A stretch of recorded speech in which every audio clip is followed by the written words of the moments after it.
OK les amis, donc on va se faire un petit point de situation. Bienvenue sur la chaîne STS Trading, Ishimoku Kinko, j'espère que vous allez bien et c'est là tout ce qui compte.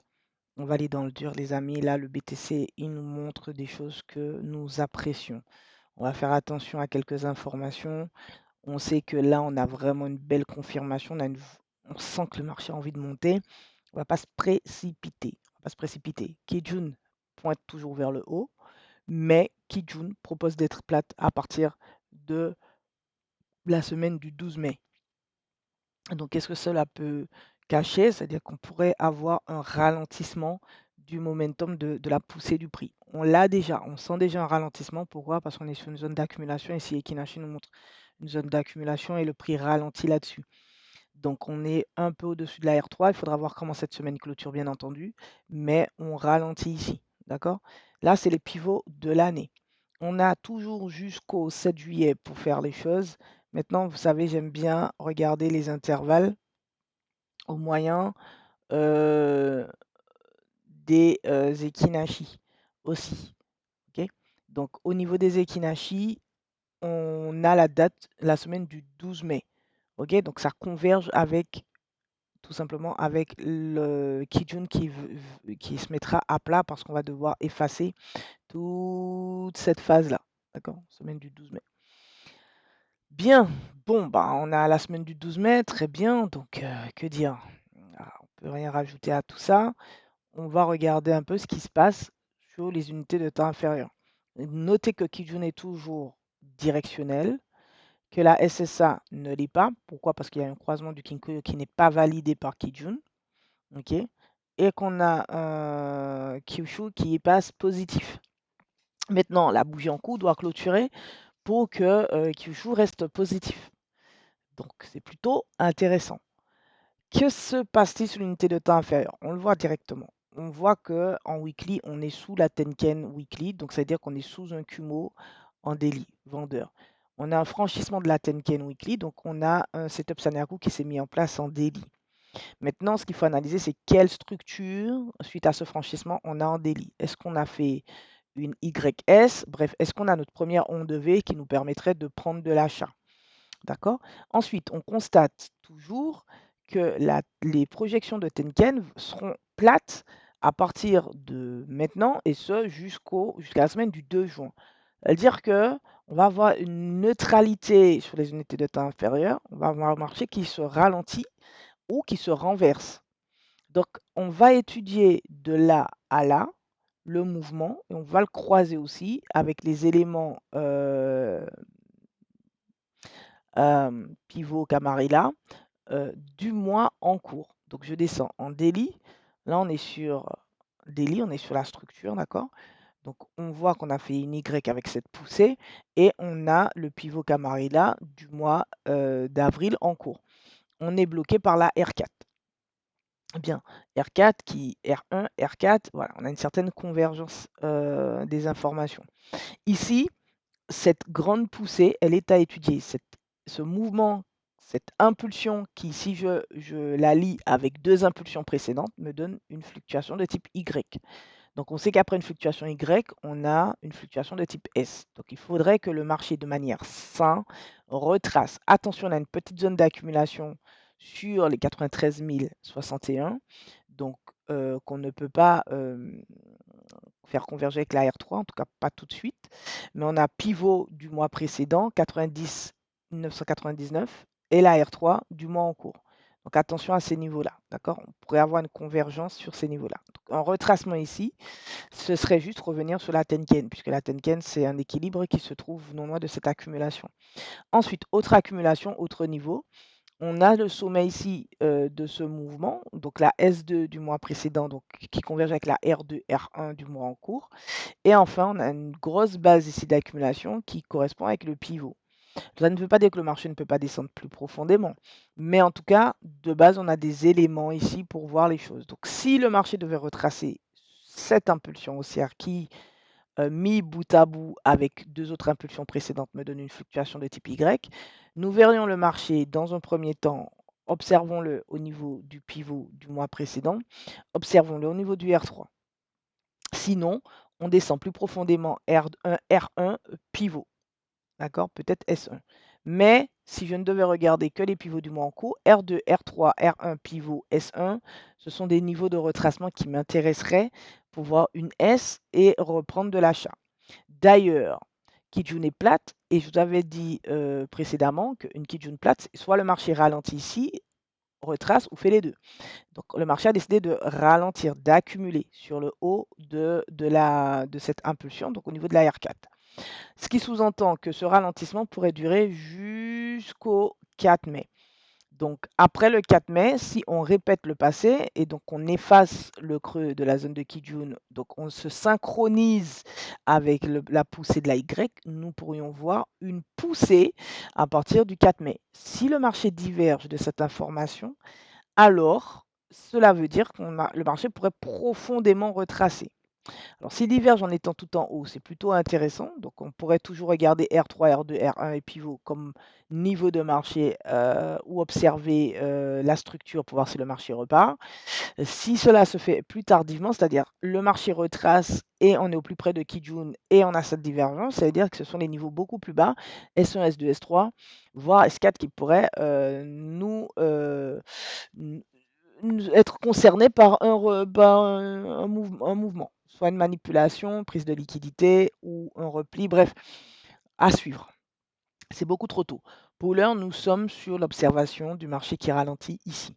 Étant donné que le bas de la zone de Kijun, c'est cette bougie du 7 avril et le haut, c'est la bougie du 25 avril, il suffirait de voir ici pour être en dynamique avant le 4 mai, c'est-à-dire ne pas attendre l'effacement du creux pour monter, il suffirait de venir casser, clôturer avec le corps d'une bougie le haut de la bougie du 25 avril pour voir le marché se propulser sur des R3, R2, R3 du mois précédent jusqu'à se hisser sur la R5 du mois d'avril. D'accord? Donc on a les niveaux observés. On a R2, R1 et R3, R2. Donc ça, c'est le mois de mars, R3, R2 du mois de mars, R1, R2, R3 du mois de février. OK? Bien. Donc, ce qui nous intéresse, c'est ce qui se passe ici. Parce que non seulement ça va donner des opportunités à des personnes qui veulent faire de l'intraday, de prendre un petit trade de repli. Donc attention à cette zone d'AQ. Donc on ira en 4 heures pour voir les niveaux Camarilla qui permettent de couvrir cette zone d'AQ. Donc moi je vais juste faire ça comme ça. Voilà, mais c'est très bien, c'est déjà dedans. OK? Donc on pourra regarder ensemble.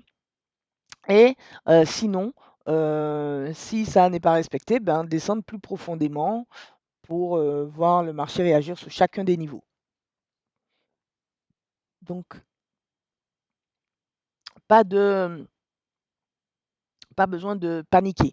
Donc ici, ce qui nous intéresse, c'est d'analyser la structure. Là, on voit bien une fluctuation N.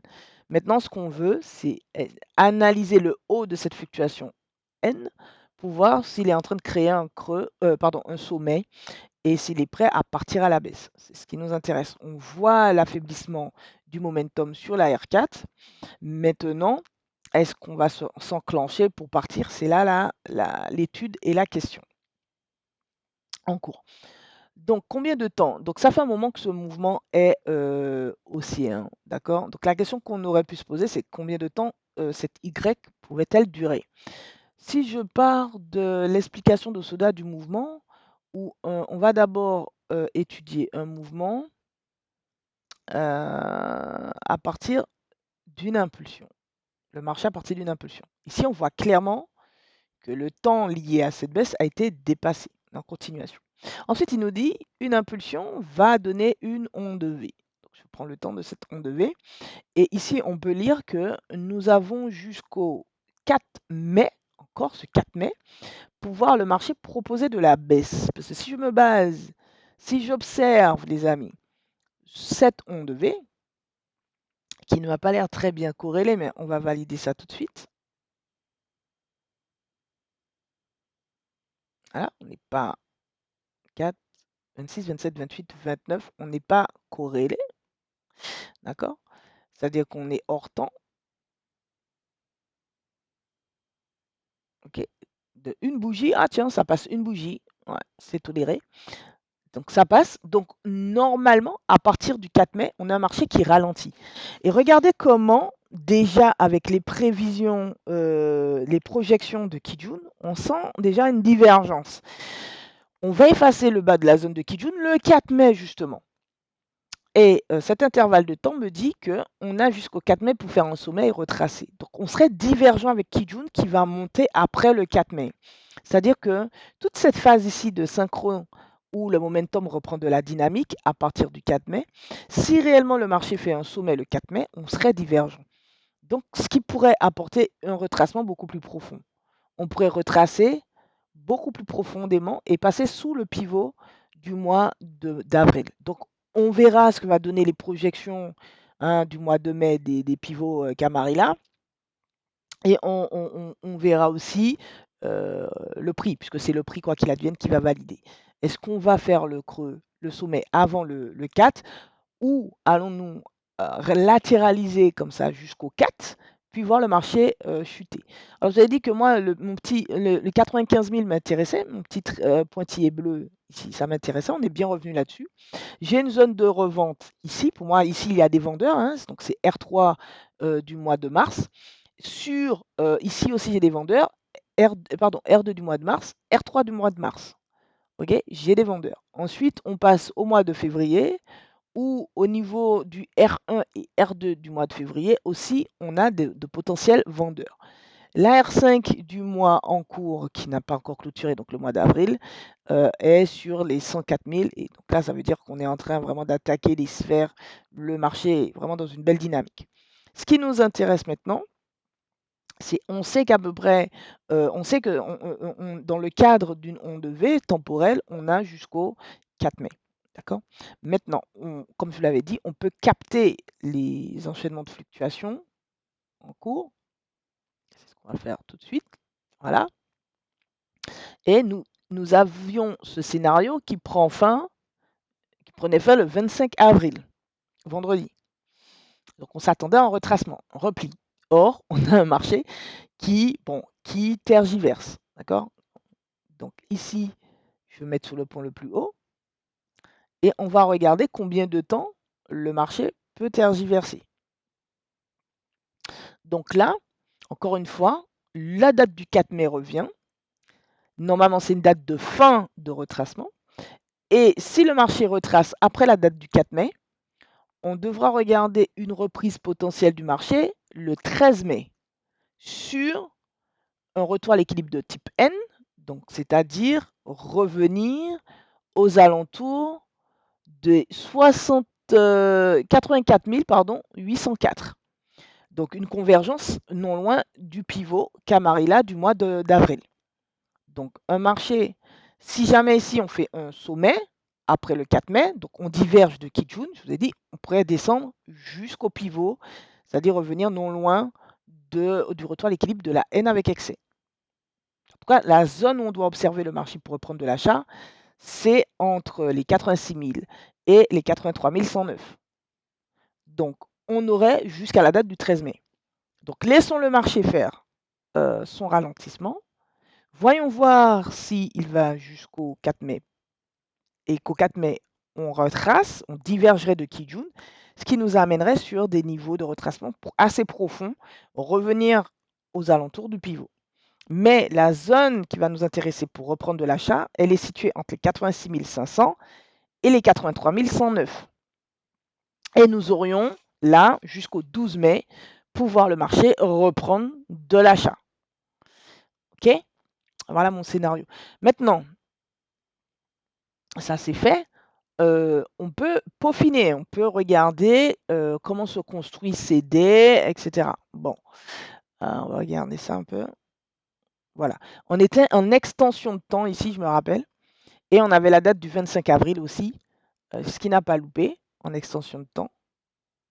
Est-ce que ici, donc je vais descendre en 4 heures pour affiner les scénarios. Et donc, que je regarde, le point le plus en extension de temps, c'était celui-là. Ok. Donc on est en nette continuation. Donc ça, je vais faire sauter. Ok, ça ne m'intéresse plus, le temps est passé. Ici aussi, ça ne m'intéresse plus mais c'est bon à étudier. Donc, je vais vous montrer en 40 minutes. Puisque je vous avais laissé sur ça, hein, donc on est en train de regarder un petit peu les dates. Et vous voyez qu'après le temps 3, on a eu un retracement. Est-ce qu'on était capable d'estimer la durée de ce retracement? Combien de temps et les niveaux? Parce qu'à chaque fois, je vous dis à peu près où est-ce que ça se passe. On va regarder ensemble. Voilà, ici, soyez attentifs, focus.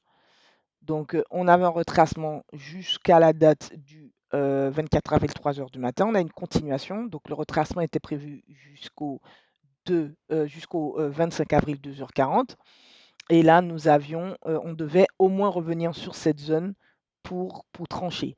Vous avez vu, on n'a même pas fait une NT, on est resté sous une V, on était totalement en décalage ici, hein. Et donc, le marché n'est même pas revenu sur les 91 481. OK? Donc, on a une zone d'accumulation ici. Ça aurait été clair, hein, qu'il le fasse, mais bon, il a préféré jouer cette accumulation-là, cette zone-là, pour partir à l'achat. OK? Donc, on est revenu sur l'imbalance. OK, donc ça, j'enlève. On a vu. Et enfin, ouais, ça, j'enlève aussi. On a vu que le marché n'a pas réussi à partir. Donc, c'était pour un trading intra-scalping, hein. On pouvait venir chercher la E. J'enlève. Donc, je reviens ici en 4 heures. Et en fait, ce qu'on est en train de faire ici, je reviens en daily même pour que vous puissiez comprendre. On est sur le R4. On a un marché, on voit les bougies Ekinashi elles sont de plus en plus petites. On est en fait sous le contrôle du momentum de la bougie du 23 avril. C'est elle qui nous contrôle ici. Donc on n'arrive pas à franchir, à casser, clôturer. Donc ici, on veut comprendre la structure. Donc pour comprendre la structure, on va descendre en 4 heures. Voilà, en 4 heures, ça se passe ici. Donc ici, on a une fluctuation de type N, S, P. D'accord? NSP. Et si on veut voir le marché partir à l'achat, il faut venir rompre le haut de la bougie du 28 avril 14 heures. Ou sinon venir rompre le pivot de la zone de Kijun, pardon, le 28 avril 2 heures du matin. Donc ici, on sait dire que ces niveaux-là nous intéressent. Que ce sera des niveaux clés de franchissement. Si on rompt une P, après une P, on fait une N ou une P. Donc, soit ici, on reste en dessous et donc on est en contraction, type P, soit on casse et on clôture, on est en fluctuation N et on revient chercher la R4 de la semaine en cours qui se trouve pile poil dans une zone où il peut y avoir une pression vendeuse. Donc, ça veut dire que sur mes niveaux, sur mes zones, on peut voir de la fluctuation se créer. D'accord? Donc, si ce sont des zones réactionnaires, normalement, il est naturel de voir un repli du marché sur ces zones. D'accord? Naturel. Ici, on est allé au bout du bout, on l'a cassé, clôturé cette zone. Ben, on a eu un mouvement de repli naturel. Ici, je vous avais dit que j'observerais les 95 000, mes petits traits bleus.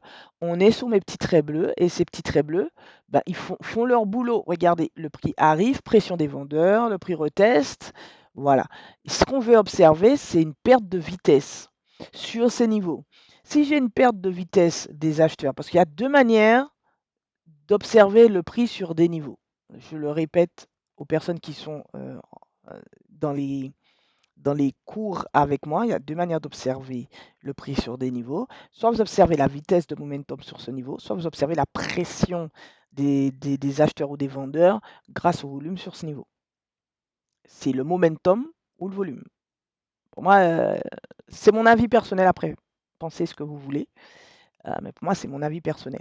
Donc ici, j'ai non seulement la volatilité grâce aux moyennes que représentent les Ekinashi, donc je vois ici on a du mal, etc. Ici on a rejeté, bon bref. Mais c'est la vitesse de momentum qui m'intéresse sur ces niveaux ou la pression au moyen des bougies. D'accord? Après, il y a un élément déclencheur dans mon setup qui va déclencher ou non une prise de position. C'est aussi simple que ça. Enfin, c'est aussi simple que ça pour moi, hein, pas pour d'autres. OK?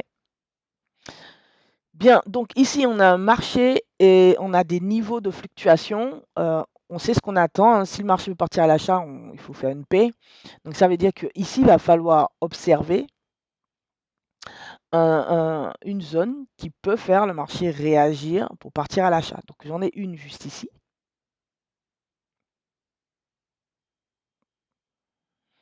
Donc le marché pourrait ici réagir pour avoir suffisamment de puissance pour venir chercher le haut de la P. Donc ça peut être un point de départ. OK, donc en 40 minutes, voilà.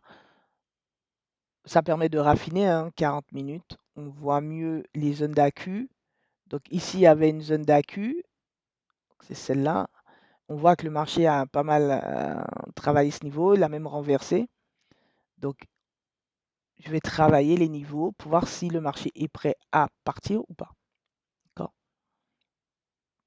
Et ici, j'en ai une juste là. Voilà. Donc pour moi, c'est deux en 40 minutes, pour ceux qui veulent faire de l'intra, c'est ces deux niveaux qui m'intéressent. Pression acheteuse, baisse de vitesse des vendeurs. Hop, achat, on pourrait venir prendre cette liquidité, prendre la paix, ce serait nickel, ce serait un point de départ pour monter plus haut. Maintenant, quel type d'enchaînement que j'ai ici? Hein, c'est ce qu'on va regarder. Entre cette S et cette P, quel type d'enchaînement j'ai ici? Si on a un marché qui nous a fait une YS, si je regarde par rapport à cette fluctuation N de baisse, j'ai une YS. Et on a eu ici une P, une P. Donc, à l'intérieur de ma structure, j'ai des niveaux intermédiaires.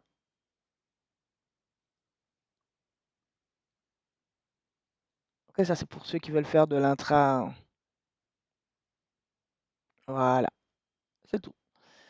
Bien, donc maintenant, ici, on est en train de faire une P. Si cette zone-là tient cette P et qu'ici, j'ai une fluctuation N qui revient chercher ce niveau, on peut dire que le marché est prêt à partir. Donc en gros, ce que j'attends ici, c'est d'observer ici une faiblesse du momentum, une pression des acheteurs, voir le marché monter, choper ces liquidités. Si vous ne voyez pas la liquidité ici, je ne sais pas. Hein. D'accord? Et ensuite, comme il prend la liquidité, faire un retracement pour partir. Ce serait un mouvement logique.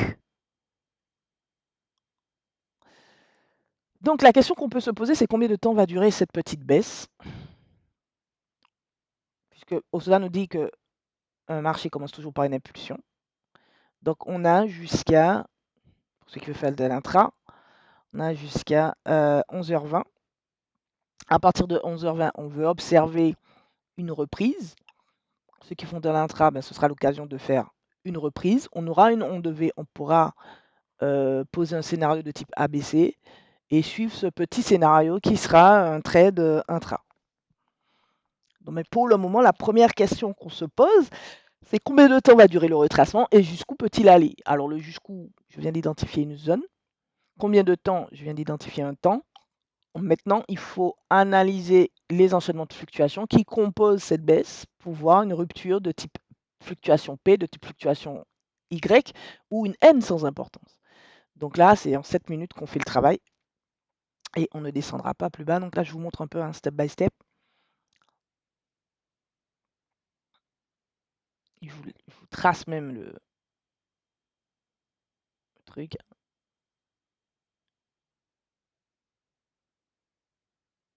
Voilà, on en est là. Donc techniquement, pour parler d'un choc ou d'un choc ou reprise à la hausse, il faudrait rompre ce niveau-là. Je vous donne tout. Hein. Voilà. Je vais voir si je peux pas l'appeler entrée. Entry line. Ah, c'est vert. Je vais mettre comme ça.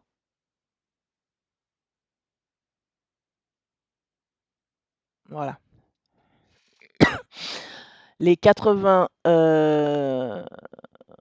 Attendez, je vais mettre le truc là.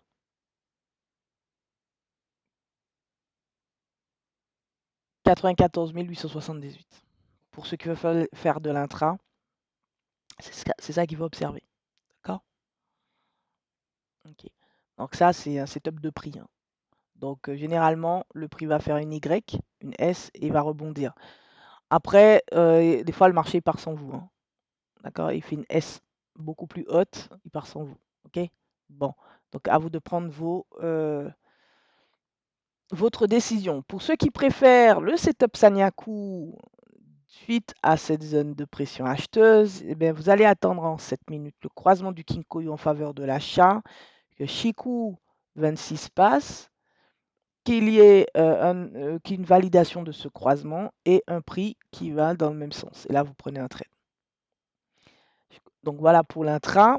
Maintenant, pour une continuation vendeuse, alors attention quand même parce on a des zones, si vous voulez rester en 7 minutes, c'est pas ces zones-là qu'il faut observer, hein. Je vous le dis cash, il serait préférable de vous baser sur des zones que vous avez fixées en 4 heures ou 40 minutes. 4 heures, c'est mieux. D'accord? Donc là, on a un marché qui fait un repli, mais pas du tout de renversement. Donc si le marché fait ça, c'est pas bon non plus, parce que là, on est en train de faire une P. Donc ce pivot-là va nous intéresser pour voir une N, pour voir le marché partir.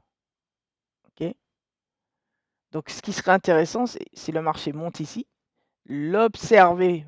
Donc comme on est dans un momentum de vente, privilégier la vente, vendre pour descendre plus profondément. Donc là, il faut savoir jusqu'où on descend. Donc si je cache mes gribouillis, on a les pivots pour savoir jusqu'où on descend. Donc en fait, comme vous faites de l'intrascalping, vous revenez prendre les 94 060.